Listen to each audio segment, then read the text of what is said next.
আজকের আমি গোলাপ গাছ নিয়ে কয়েকটি টিপস আপনাদের সাথে শেয়ার করব, যে টিপসগুলো জানলে আপনাদের গাছ করতে অনেক সুবিধা হবে। এখনও অনেক মানুষ আছেন যারা গোলাপ গাছ করতে ভয় পাচ্ছেন বা গোলাপ গাছ ঠিকমতো করতে পারছেন না। আজকের এই ভিডিওটা তাদের জন্য। আপনারা যদি আজকের এই ভিডিওটা ফলো করেন, এই টিপসগুলো যদি ফলো করেন, তাহলে আপনাদের গাছ খুব সুন্দরভাবে বেড়ে উঠবে এবং আগামী দিনে এই গাছ থেকে প্রচুর পরিমাণে ফুল পাবেন। আজকের এই ভিডিওতে থাকছে গাছ কেনা থেকে গাছ বসানো পর্যন্ত সমস্ত ধরনের টিপস থাকছে।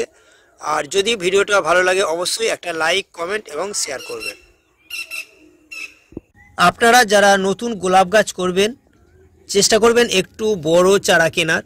এই দেখুন, এই একটা চারা আছে, এটা একটু ছোট চারা আছে, আর আরেকটা এখানে দেখুন, এটা অনেকটাই বড় চারা ওটার থেকে। তো একটু এরকম বড় চারা কেনার চেষ্টা করবেন। আর অবশ্যই একটা কথা জিজ্ঞেস করে নেবেন যেখান থেকে চারা কিনবেন, যে ইজি গ্রো হবে কোন গাছগুলো।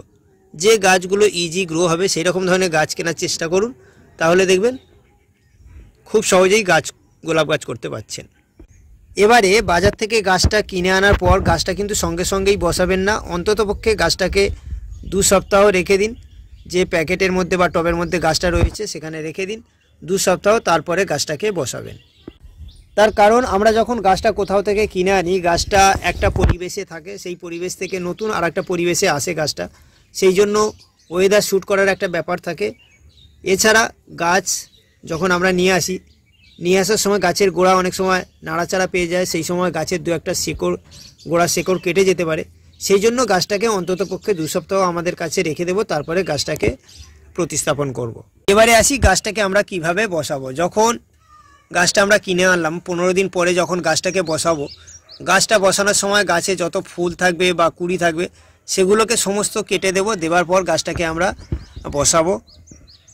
এই গাছটাকে দেখুন, এটা 4 ইঞ্চি সাইজের প্যাকেটে আছে। এরকম ছোট্ট প্যাকেটের গাছ যখন আমরা বসাবো, গাছে যত কুড়ি থাকবে, ফুল থাকবে, সমস্তগুলোকে কেটে দিয়ে তারপর এই গাছটাকে বসাতে হবে। এবং এরকম 4 ইঞ্চি সাইজের প্যাকেটে থাকলে সেই গাছটাকে 7 বা ম্যাক্সিমাম 8 ইঞ্চি সাইজের টবে বসানো যেতে পারে। এর থেকে বড় টবে কখনোই বসানো উচিত নয়। তার কারণ ছোট প্যাকেটের গাছ যদি খুব বড় টবে বসানো হয় একেবারে, তাহলে গাছের পক্ষে সমস্যা হতে পারে। গোলাপ গাছ বসানোর জন্য অবশ্যই ওয়েলডেন সয়েল মাটি প্রস্তুত করবেন।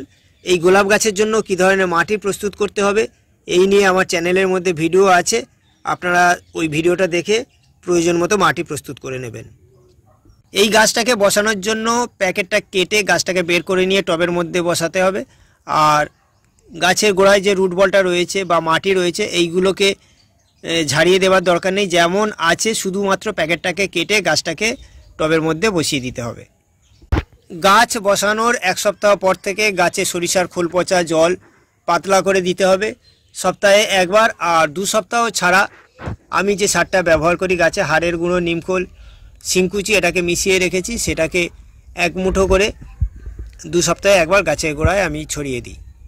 প্রথম অবস্থায় গাছে বেশি ফুল নেওয়া যাবে না। ফুল দেখার জন্যে 1-2টো ফুল নেওয়া যেতে পারে, তবে যদি বেশি পরিমাণে ফুল নেওয়া হয় গাছের গ্রোথ কিন্তু ভালো হবে না। যদি গাছের গ্রোথ ভালো চান তাহলে কিন্তু গাছে একটাও ফুল নেওয়া যাবে না। গাছের কুড়ি আসা মাত্রই, কুড়ি যখন এরকম একটু বড় হয়ে যাবে, কুড়ির রং বেরিয়ে আসবে পাশ থেকে, তখন এরকম কুড়িগুলোকে আমরা এরকমভাবে ভেঙে দেব, তাহলে কিন্তু গাছের গ্রোথ খুব ভালো হবে।